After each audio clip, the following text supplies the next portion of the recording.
So I'm grateful that our finance team is taking time to put together a presentation to hopefully break down some elements of our process and make it easier for you to understand. So again, thank you for being with us, and I'm going to turn things over to finance.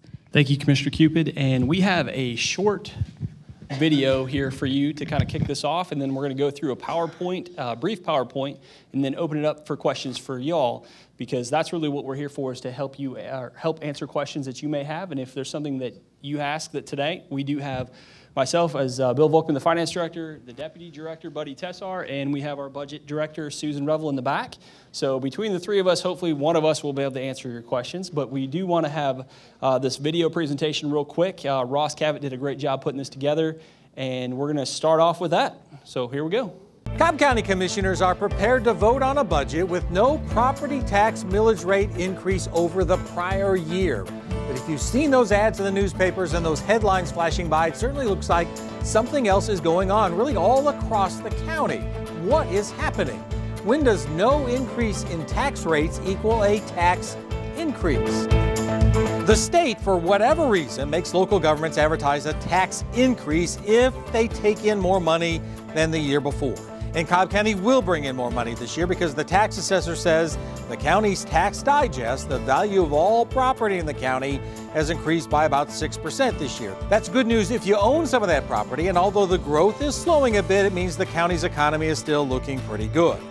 The state wants local governments to try to calculate a theoretical new millage rate that would exactly match the amount of money they brought in, which is a bit of a challenge because we are still working on putting the budget together even before we know what the tax digest is. And this year, Cobb has identified a clear need for that excess revenue, most of which will go to increasing pay for county employees, especially those in public safety.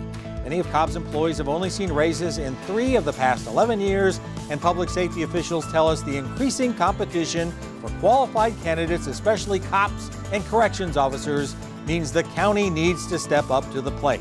And there are 2 asides to all this. First of all, Cobb County still has the smallest budget and lowest millage rate of any of the big 4 metro counties. And if you have the homestead exemption on your home, that is a big bargain. It's a bit complicated. There are some videos in our Cobb TV vault to watch if you want to learn more.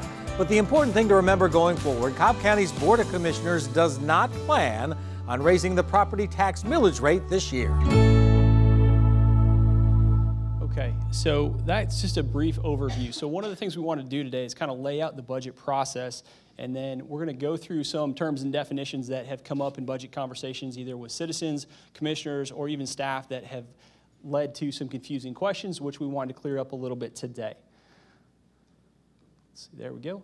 All right, so for those of you in the back, I hope you can see this. This is kind of a brief overview and timeline process of the budget. So budget requests from departments are due to the finance office at the end of January. Before any of that happens, we have a meeting with the chairman and county manager to kind of get some overall direction of where we want to go in the budget process. So for instance, this year, one of the things that was an area of focus, as in Ross's video, was increased compensation for employees specific and public safety specifically. So that was kind of our marching orders as we move forward. And the other marching order that we always want to ask, because we have to project what the revenues are going to be, is what does the board intend to do with the millage rate? Because that's our basis for where we move in the budget. If we know the millage rate is flat, we go ahead and begin our salary or our revenue projections, and we get a baseline for the revenues. And then with that, we can put some parameters on these budget requests. Because if we have it open-ended, we're going to get anything, like for example, last year we did a 5-year budget plan. Just in the general fund alone was over $90 million of new staff. So we put some parameters on this year knowing that we were going to have a flat millage rate and that the emphasis was on increased compensation. So with that, we sent out a letter with our department request to say we're looking for required and mandated increases only.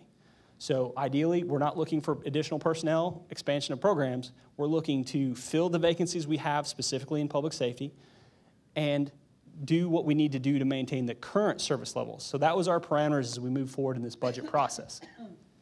So with that, those requests go out and they're due back to finance in January. The requests are reviewed all February with our budget staff, and they work very closely with the departments to make sure that there's justification for any increases, and then if we see a trend that doesn't match up with the increase, we have a two-way conversation to make sure that before we present this to the commission, that we are all on the same page and we can justify these increases. Okay, and then after that in March, the departments begin meeting with their liaison commissioners, because what we wanted to make sure is that the department goals lines up with their liaison commissioner goals and the commissioners support the requests that are going to be presented. So we walk through that, and we continue to get revisions throughout this process, and we kind of move through that process, and the chairman begins his town halls. And one of the big topics of the town halls this year was obviously public safety, which again drove some of these increases as we went forward. I mean, when we were talking increased compensation for public safety, we had an idea of where we wanted to go, but the town halls, that changed a little bit. We ended up doing a little bit more than we anticipated. We looked at other creative ways. We brought back pay incentives for 19 as well as additional compensation for 20. So this does evolve throughout the process. And then in April, the chairman and vice chair give further direction on the millage, because we always continue to have conversations, because if we hear something new in the town halls that we didn't anticipate, they still have time to make a decision on millage and revenue growth. So if there was something that came out of the town halls or the budget meetings that they weren't aware of at the beginning of the process, we still have time to make adjustments and to account for those changes. All right, and then in the month of May, the chairman has follow-up meetings with the commissioners, and they go over their projected increases and for each of the departments, and make sure that the liaison commissioner and the chairman are on the same page when we bring these forward. And then with that, we put together a draft budget. Now, all of this is draft because we still don't have the digest for FY19, and we're doing the budget for 20. Now, we work very closely with the tax assessor's office, so we continue to get updates on what that digest is going to look like. But just know, when we're starting this process, or really putting these draft budgets together in May and June, we're doing a projection on what we believe the digest will grow for 19 as well as 20. So 2 years of digest growth projections. And then we do get the final digest at the end of June, and we make some minor adjustments based on that. But Steve White in his office does a great job and provide us weekly or bi-weekly updates on what that looks like. So there's a very small adjustment as we go through that process. Early July, we present a draft budget, the chairman presents a draft budget to the board. They've already had all these discussions, and we put this out there for the public's consumption. And then at the end of July, we do a final adoption. Now, with that being said, from the time we do our first presentation and advertise in the paper and have our public hearing, there's usually minor changes, deletes and adds as we go through this process to the final adoption. Now, what doesn't change is the total, because we've already set and made a standard, or made assumptions of what the millage is going to be. Now, once we've advertised the millage for the general fund, we cannot go above that. So legally, we cannot advertise a millage rate and then adopt a millage rate that's higher for the general fund. So this is going to be what were presented at the beginning of July. The total for the funds will be the same, and we'll just have some deletes and adds as we go through further conversations and hear from the public. Okay, so this was one of the confusing topics that came up in conversation. So with our budget, we have fund balance for some funds, and we have contingencies for others. So what fund balance is simply the difference between assets and liabilities. Now, this is basically, the way we view that is the county's savings account. This is generated from prior year earnings or losses. Now, these are available for one-time purchases, or they're a part of our reserves. So part of our rating, our AAA rating, is to maintain a certain fund balance level. For example, for the general fund, our unreserved fund balance level needs to be 20% of the adopted budget. So that's when we're talking about fund balance. There's a couple funds that we are adopting that uses fund balance to balance their budget, because by law we're required to adopt a balanced budget. So the only time we do that is when reoccurring revenues, the revenues that we're going to bring in for the year, are not sufficient to support the operations. Or we have a large one-time capital purchase that we're going to make this year, and we're going to use fund balance to do that. So that's the only time we really use fund balance. And then contingencies are a little bit different. And these, for me, and for a lot of our staff and citizens, these sound very similar. So contingencies is what a lot of people think of as reserves. These are not reserves. So what these are part of the balanced budget, and we anticipate these being spent in the same fiscal year. So when we're saying we're going to bring in money for this year for revenues, the contingencies are part of what we plan on spending. For example, so a couple examples of some contingencies. We have shift differential, and we have BOC and county manager contingencies. So with these, we load these in contingency for a couple different reasons. We load monies in contingencies because it allows the county more control. we can ensure that these funds are spent on the design purpose. So we don't have a merit contingency or shift differential contingency and then use it for some new program.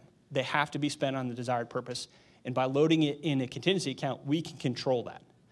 If we load it in within a department's budget, they have a little bit more flexibility, and that's not the intended purpose of these contingencies. So this is our way of protecting these funds. And we, through finance, will move it out to the departments as an as-needed basis. The other one that we're looking at is BOC and county manager's contingencies. These are for unbudgeted items. For example, if we have a major storm event, then we can move this out through the agenda process and appropriate where it needs to go.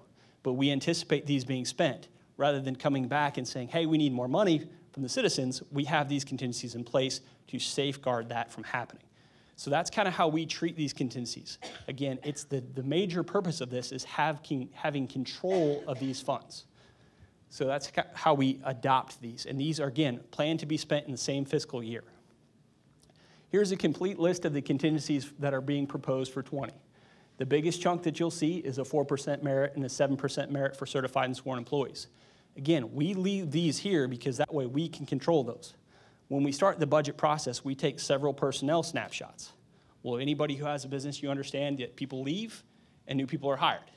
So the day we take the snapshot will not be the same people that are here during the fiscal year.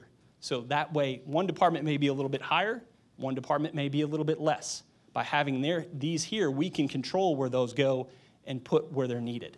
Versus saying, all right, finance, you guys had 2 vacancies at the beginning of the year, but October 1, you hired both of those, so yours is going to be a little bit more. Or finance, you were at the beginning of the year, you were full staffed, you lost 2, and rather than having them load the merit in there that we're not going to use, we leave it in contingency so that some other department that has a plus up can be addressed through this contingency process. And then we have a couple other ones on here that we talked about the storm a little bit. We have death penalty, change of venue.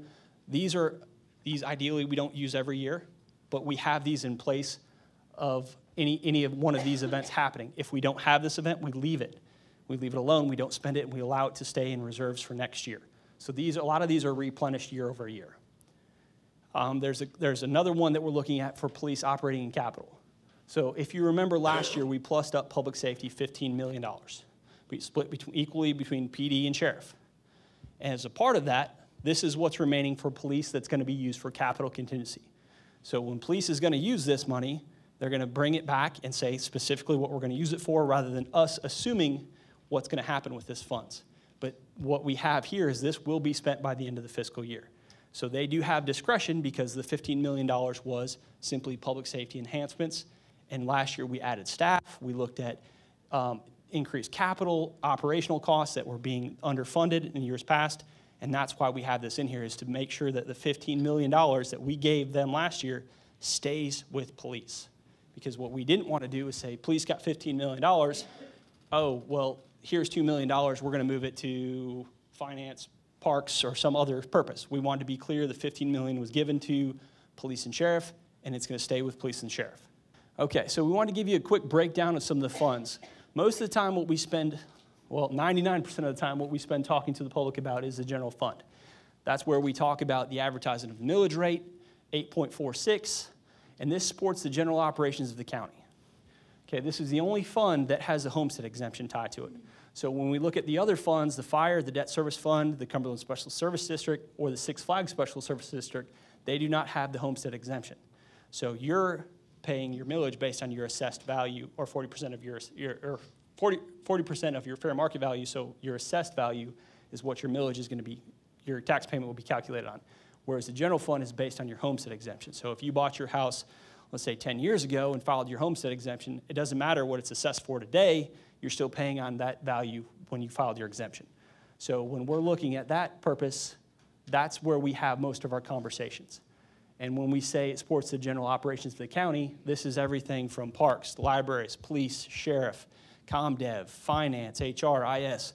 So the vast majority of the county's operations are paid for out of here.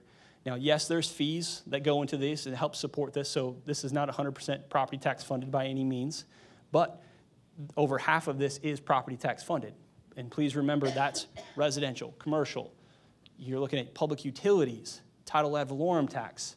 So it's not just what us as citizens would be paying in on our homes or our valued property. All right, and then jumping down to fire real quick, this is its own fund because it's legally restricted for fire only. So we cannot use the money that is generated from the 2.86 mils for something other than fire. That's why it's in its own fund. It's to protect those property tax dollars to go specifically to fire operations and capital replacement. And again, this millage applies to unincorporated Cobb and the cities that do not provide fire protection services. If you live in a city limit that has fire protection services, you will pay a fire millage rate that the city's issue versus the county. So you don't get double tax done. You don't pay the county's fire and the city's fire. So it's a little bit different, but again, it's to protect those dollars for fire operations. Our debt service fund, 0.13 mils, this is going to fund the parks bond that we approved. So we have one bond outstanding. It is a parks bond, and we anticipate that being paid off in 2021, end of 2021, 2022. So, and then at that point, we can legally no longer collect a millage rate for debt service if we don't have any bonds outstanding. And then we have our Cumberland Special Service District and our Six Flags Special Service District. These are a little unique. So you only pay these if you live within the district. The Cumberland is on commercial properties only, and 100% of that is designated for the stadium bond debt service. The Six Flags Special Service District is a little bit different.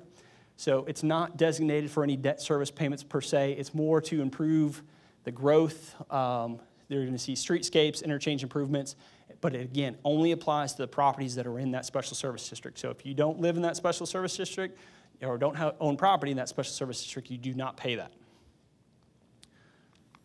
Okay, so we were asked to kind of put this together. So one of the things that we put up there, I think in our first presentation, is the percentage change increase. But what we really wanted to focus on is the dollar value. So we're looking at a $21 million increase in the general fund from this year to last year.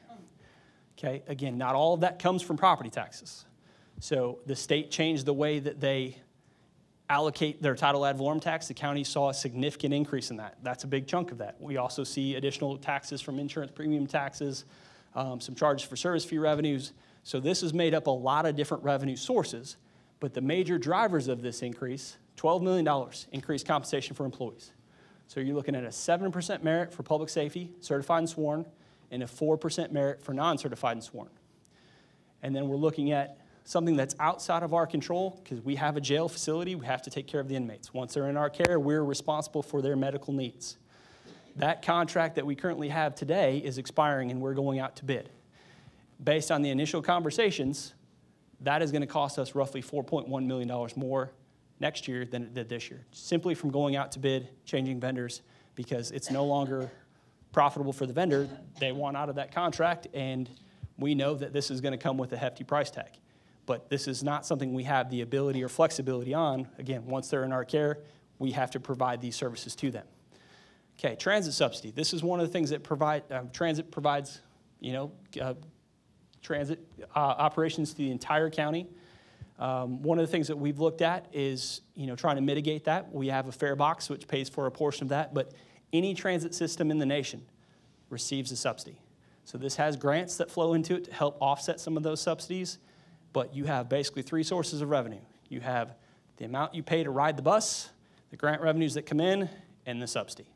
So that's what we look at here, is this is something to maintain current service levels, not to expand, but current service levels approved by the board is going to cost the general fund $2.3 million more. And then our last item is BOC items or agenda items that were approved by the board in FY19 that have an additional impact on FY20. So with that being said, some examples would be if we approved a contract that is a 3-year contract and has price step-ups, those are some of the things you'll see. So these are all items that are already previously approved by the board, whether it's, like I said, the vast majority of those are contracts. We're not looking at expanding services. Now that gets you most of the way there. Now, there are some reductions that we found as we went through this process, as services have changed and evolved, that allowed us to obviously add more than these things. But this total gives you the vast majority of the $21 million. And these are the big ticket items that we've talked about. But we've also looked at additional incentives for public safety, other county employees. We've talked about the state supplement pension plan for police, sheriff, and fire that's the board has approved. We've looked at looking at our 401, or that's not our 401k, but our match for our defined contribution retirement plan is where that matches up with other local counties as well as the private sector. So there are some efficiencies that are found through the budget process, mostly through the hard work of the departments and the budget staff to find efficiencies. So this isn't just, hey, here's my budget from last year, what additional monies do I need? They go through this line by line, every department. They look at salaries, pension, health care, operating costs, contracts, professional services, you name it, walk through every one. And if it's an increase, justification is provided. If it's a decrease, justification is provided, usually by budget staff, but they run it by the departments to make sure they're on the same page. So if we see a trend and it's going down, we'll still run it by the departments and the commissioners to make sure that we're not missing something. And if they ask for an increase, we still will go through that process and say, okay, well, maybe you asked for 50, but based on our information, we're seeing 45, and it's a conversation. And it's not that we're right or they're right. It's a conversation. We find common ground where we agree on that before it's presented to the board. But the last thing we want to do is present something where we don't agree and that we're not on the same page. So we want to make sure that everybody's comfortable before we get up and present these increases to the Board of Commissioners. So with that, that's kind of a brief overview, and we'd really like to hear questions from you all. If there's anything that we can answer about the budget process, I know Commissioner Cupid talked about we're not going to get into specific details, but if there's something that we can't answer tonight, we'll take down your contact information and send you an email with the response. So if you do have something that's more specific, we're happy to hear your question, and we'll write down the question and get you a response back. But if it's about the overall budget process, kind of where we're headed, we'd love to hear from you. But the last thing I wanted to mention is that actually on Tuesday's agenda, we have a new budget software that we're bringing forward. So this is more publicly facing budget software. So right now, the only updates that you all receive is when we provide you a copy of the chairman's budget. So what this is going to have is more reporting capabilities that can be publicly facing as well as internally facing. So the departments are aware of where they stand throughout the budget process. We can put more restrictions on the requests that would cap any requests, and then if there's something outside, you're going to see the justifications and so on and so forth. So it helps the communication process between us, the finance office, the departments, as well as the communication with the board. And then what we'd like to do is face that publicly so it helps with sharing the information to the public. So that way everybody's kept in the loop of kind of where we go.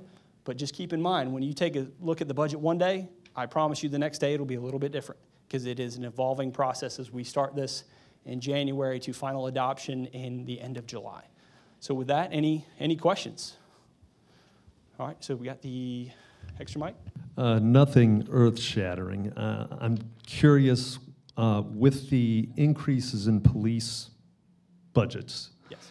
What percentage of the general fund budget for 2020 would the county police represent? So I'm going to have Buddy pull that up for you because we have the exact amount here. But one of the things that we looked at the other day, and it's always interesting when you get into public safety. What defines public safety? Is it just police, sheriff, and fire? Does it include the courts? So we've looked at that conversation a lot of different ways. I think when the chairman asked about that during his town halls, we put together a quick overview, including the courts. It's well over 50% of the general fund budget. But we'll give you specifically police. I'm talking specifically county police, county not police. Sheriff, yep. not just So county. he's going to pull that up and give you the exact percentage. Perfect. So we'll get you that in just a second. Okay, I have a question regarding the 6% increase in the tax digest. Yes, sir. And the question is, what percent of that, or how much of it is due to new construction and how much is due to appreciation of values? Because obviously, right. If there's new construction, there's more services that have to be provided that goes with new Absolutely. homes and that. Yeah, we can get you the breakout between new construction and reassessed values because that is always a conversation that comes up. One of the areas that we look at is when you hear that 6%. So that is pre-homestead exemption. So that's when we are looking at the numbers, it's really like 4.8. But yes, we can give you the breakout between new construction, and I think Steve White does a great job in his digest projection meeting, kind of walking through the initial breakout. We'll see if we can get a final breakout from him as what that's going to look like. And if it would be helpful, we can post these questions online, Ross, is that with the responses? So that way, any questions asked here tonight, we can put the responses online for you to see, and that way everybody has the same access to the information. But that is always one of the questions that comes up is versus reassessed versus new construction, and then even versus, not necessarily reassessed, but when you have somebody who had a homestead exemption, sell their house and somebody else buys it, well, that's going to go up because that person may have owned their house for 15 years and is at a much lower value. And I'm going to thank Buddy because he did that this year, and so he's contributing to the Cobb County General Fund Tax Digest by buying a new home. So it's my we pleasure. Appreciate that. But yes, we can get you that information, the breakout, and I wouldn't even want to take a guess at what that would be, but we'll put that online for you. All right? Bill, if I may, police is 16.6% of the general fund. And that includes contingency? That would be just their line item budget. We could add in their portion if you'd like me to. I can go do a quick calculation and throw in there. For the merit for the contingency. Do you expect the contingency? Yes, sir. Absolutely. If we add that in? Yeah, absolutely. I'll get you a more final number after that. Okay, very good. So that's pre-merit adjustment, but yes, so that's about 60. So just police, pre-merit adjustment. So pre-7%, you're still over 60. What'd you say, 66? 16.6. Oh, 16. Sorry, I thought 16% of the budget. Really a current. Yes, that is as of right now for current operations and current pay schedule. That's what it would look like. Okay. Yes, ma'am. Sorry. I just got here, so you may have already addressed this, No, and go if ahead. so, I apologize. I did see where you had the majority of the increases that was broken down. With the exception of the defunding of nonprofits, Right. what are other areas that maybe we have cut in our budget that would be significant? Okay, so the most significant one to the general fund is the DOT right-of-way mowing contracts. If you remember at budget adoption last year for 19, what we did is we reinstituted the road crews, one crew per district. Okay, so in the interim, we funded the contracts to continue as those crews came online and we purchased the equipment. So one of the things that we committed to coming forward in 20 is having those crews in place, the commitment in place, and discontinuing those contracts. So that is one of the big areas, because last year you kind of almost had to double budget some of that, or at least a portion of it, because you had to have the contracts for a portion of the year and the right-of-way crews plus capital. Now the crews have been in place, the capital's been purchased, the capital goes away because we don't have to buy new mowers every year. We have mowers and equipment for the road crews out there now. And then we also don't have the continuation of the contracts because we have the crews now reinstated, one per district. There's other varieties that we saw decreases in. Some of our capital funding that we have to do for whether IS or other projects where we transfer money out of the general fund to fund multi-year projects, some of those projects have finished up. So that money now comes back available to other purposes within the general fund, which is one of the reasons you're looking at those increases. Because again, without some of those reductions, we wouldn't have the ability to do all those increases. I think when we initially had our first conversation about the public safety funding and the additional compensation, we were initially looking at 5%. We were able to find some of those efficiencies, increase that to 7%, and then one of the things that our goals were through working with the board is reinstate some undesignated capital, because we don't have a current plan to replace capital outside of SPLOST. And that for us is very dangerous. I mean, in 2019, we reinstated vehicle replacement, and that's roughly $8.5 million. But what we didn't have is to fix, roofs and things like that, things that should be part of the annual maintenance. And rather than loading those in SPLOST, that's not what SPLOST is designed for, we're trying to build that into the general fund so that we can be on that schedule and we're not so reliant on SPLOST for those type of items. I mean, we've always been very reliant on SPLOST for transportation and large ticket projects, which is the idea behind SPLOST. We don't want to be doing that necessarily for, this elevator went out and we need to replace an elevator, or this building needs a new roof replacement. And I mean, if you're looking at a building that has a roof for 30 years, we knew this is coming, so we need to make sure we're planning accordingly. But a lot of those efficiencies are the ebb and flow in some of those capital projects, but the biggest one is that DOT right-of-way contracts. And what kind of dollar amount are we saving from what? The DOT, Buddy, was that roughly $1.4 million for the right-of-way mowing contracts that came off? I believe it was in that ballpark. Yeah, so that was probably our biggest item that came off. Okay, and the nonprofit was, I think, 800,000? Yes, about 850,000. Okay, so between those two, you're approximately 2.2 million? Yep. Which would be kind of equivalent to what you're increasing the transit Yes. by. But all of the other items, any other areas, it would be too minimal to really Yeah, make up a large nothing amount. as big as 1.1 or $1.4 million or the 800,000. Those were the two biggest items. And one of the things that you don't see up there is increase in healthcare and pension. So that's not even something we put up there because that's something we really were able to absorb through those other savings. Because otherwise you're looking at, possibly $1 million between those, just an increase in healthcare costs. So as we move forward in those, that's always something that's going to go up every year, just like it would for, any other business. As we go through those healthcare costs, they don't ever seem to go down. But, we continue to look at the plans and try to make adjustments to keep those as relatively flat. But yes, a lot of those decreases were allowing us to do some of those additional items. And there are other smaller items, but those were the major drivers. Okay. I'd like to ask you about the raise for the police, the 7%. Yes, sir. You call that a merit raise. Is that added on and that's a permanent raise? They get that every year? So whatever the salary adjustment would be for this year, it would be continuation. So it is not a bonus. It is not you get a 7% increase and then you go back to a base salary. Okay. So this would be a continuation. So what we did, and this one is a little bit different than what we've done in the past. So when we've talked about merit in the past, how we've implemented that is simply based on it's not your salary that you make today. It's based on your graded position and your market control point, which is basically the middle of that grade. And you get, let's say it's a 7% merit. It would be based on that midpoint. So if you're making below, it speeds you up. If you're making over, it slows you down. This one's going to be a little bit different. One of the things that we talked to the chairman about is making sure that we budget the full year impact of this, which is also a little bit unique with the merit this year. In years past, merit has typically been awarded in February and March, end of February, beginning of March. So you got a half a year impact.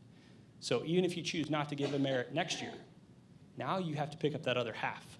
And that was something that always concerned us because now I'm budgeting a half year impact based on the current millage rate, current digest, knowing that I'm going to pick up another half of that year next year. So I have to use digest growth and make sure that we can sustain that. Where if we do it the way we're going to do it this year, it's going to be effective the first pay period in October. So if we give a 7%, and let's say the board decides not to give a merit next year, we already have that cost covered. We don't have to rely on digest growth. We don't have to come back and look at a millage rate increase to maintain what we've just done. And that was one of the things that we wanted to make sure we put in place. So, yes, sir, to answer your question, if you got a 7% this year, and let's say that increased you to, let's say, 50,000, you'll still be making 50,000 next year, assuming there's no merit. If there is merit, your merit would be based on the new salary. Okay, another thing I'm confused about, in the paper, it keeps talking about a $1,400 bonus. Yes. So now, are they going to get the 7% and then a $1,400 bonus on top of that, a one-time bonus? So there is a retention incentive that we've passed for PD, sheriff, and fire for certified and sworn, and that is going to be effective in 19. So what we've done is looked at the savings that they've had through vacancies, specifically for police, and what we've done is appropriated that savings that police has had, and we're going to use that as a retention incentive for existing officers. So that is not reoccurring. So when we talk about that, that is simply a retention incentive to keep the officers that we have today, because that was one of the concerns that we heard through the town halls is officers were leaving, and we wanted to look at ways to incentivize them to stay. We initially started to head down the budget process, so we looked at a lateral incentive for certified officers of $5,000 to help recruit seasoned officers to the county. We looked at covering the state supplement pension plan, and we looked at the 7%. But in addition to that, they were looking for additional ways to keep the officers that we have on staff today and do something prior to budget adoption, which was where the $1,475 retention incentive came from. So that will be paid out at the end of August to all existing officers that had a satisfactory performance evaluation as of the December 18 performance evals. So if you had a meets or an exceeds on your performance evaluation and you had been here at least a year, you're going to receive that bonus as a certified and sworn officer, but that does not guarantee there will be anything regarding a bonus in the future. That's why they will look at this as using the savings from the vacancies that we have been generated through public safety and being short-staffed to help keep the staff we have. So all sheriffs, police department, and fire will get a 7% raise. Correct. Merit raise, and then all of those, the fire, police, and sheriff will get the $1,400 bonus? Yes, for certified officers in those departments. So if you're, for example, if you were an admin or support staff that you're not a certified officer for PD, sheriff, or fire, you would be at the 4% and not eligible for the bonus. This is only for, the way it was explained, is officers on the street, basically. You're a certified and sworn officer. Okay. Any other questions we can answer? Steve? Oh, sorry. Hey, Bill, great job on the budget. A couple of things you touched upon Sure. are the POAB, or the state retirement, and when do you think that'll start taking effect? And the other thing you touched upon was an increase to the hybrid. We're going to go to the 4-and-4 match, which is what most of the local agencies are doing. When do you expect that to start impacting? Okay, great question. So we're going to break that into two areas. Ones that we're going to address in FY19 and one we're going to address in 20. So we're looking at the increase for the hybrid. The matching component will be effective at the same time as the merit increase. So the first full pay period in October, that will go into effect for all county employees, public safety and non-public safety, if you're on the hybrid plan. So that's where the match comes into play. The POAB, State Supplement Pension Plan, we're looking at creating that and implementing that at the same time as we do the bonus payout, so at the end of August. So we're starting that prior to the beginning of the new fiscal year, because that was something we wanted to get rolling and make sure that was properly done. And that way, if you have an existing officer who maybe is not part of that plan and they're still eligible, they can join that plan, and the county's picking up that tab to cover that, which is roughly between $20 and $25 a month. So that will happen in 19, just like the bonus, whereas the other one will be first full pay period in October. Okay? And just a clarification, because we've never done this before, but we're going to issue that 7% or the 4% off of the employee's actual pay salary, not off the midpoint. This is a first that we've ever done that, and we're actually giving it in October, which is also a first. Yes, you're absolutely correct, and there's a couple of reasons we looked at that. Is that at the chairman's direction, the goal was to do this at the first pay period in October, and we knew with the budget window being in the end of July, we wanted to make sure that that was calculated and done timely. So we worked with HR in that calculation, and basically we had decided that we're going to do that based on the current salary, because it's more of a simple calculation and easier to follow, and it will be ready for that first full pay period in October, which is a first, because typically, like you said, we do that in end of February, beginning of March. So yes, a lot of different changes this year on how that is calculated. My question is about the $1,400 bonus. That's actually coming out of the 2019 budget. So it's not like Yes. they're getting $1,400 and 7%. That $1,400 is basically a bonus because they haven't had a raise in so long, and we need to keep officers here. Right. So it's not a double hit. 7% is 2020, 1,400 is 2019. Correct. 1475. Any other questions? How many pension plans does the county have? Okay. I've heard So about 3 different plans. Okay. How many plans do they actually have? We basically have 2 right now. So we have the traditional plan, which is closed, and I believe that closed January of 2010 is when we started our hybrid plan. So our traditional plan, you'd have to have been working for the county prior to January 1, 2010 to be on that plan. And then what we have is a hybrid plan, which is a reduction in benefits. Basically, under the traditional plan, for every year of service that you provide the county, you earn a 2.5% salary or service credit. So for every year that you work, you get 2.5% of your highest or your final 5 years of your earnings. The hybrid plan is very different. So what we're looking at for the hybrid, it has 2 components. So it has a defined benefit plan, which is a 1% service credit per year of service. And then it has an optional defined contribution component. Now, this is optional. The employees can choose to participate or choose not to. But what it does is contribute to similar to like a 401k type option where the county has the ability to match. Under the current plan as it stands today, if you contribute a maximum of 4%, the county will match 2% of your contribution. And based on the conversations that we've had throughout the year and the last couple of years, We've taken a hard look at that, and that's where we're having the greatest turnover is employees in the hybrid plan, because it's not an incentive what you typically have seen with government's pension plans in the past, where that's a lot of the reasons you see government employees stay, rich pension plan. The hybrid is definitely not that. So we looked at addressing and trying to curb some of that turnover by increasing the county's match. So what we've done in this proposed budget is to take the hard look at that and say, if you contribute 4, we'll match 4. But if you contribute more than 4, we don't match any higher than 4. But if you contribute 2, we'll match 2. So it's a 100% match up to 4%. You have the ability to determine what you want to contribute. You can contribute 1, you can contribute 2, so on and so forth, and we'll match 100% of whatever you contribute up to 4% of your salary. Can you put more in the pension plan without it being matched? Could you go higher than 4%? I talked to Tony, and that was one of the conversations we have. I believe you can contribute more, but the county will not match above 4. So, okay. All right. Any other questions? Well, we're going to be done a few minutes early, so everybody can have a little break before the public hearings.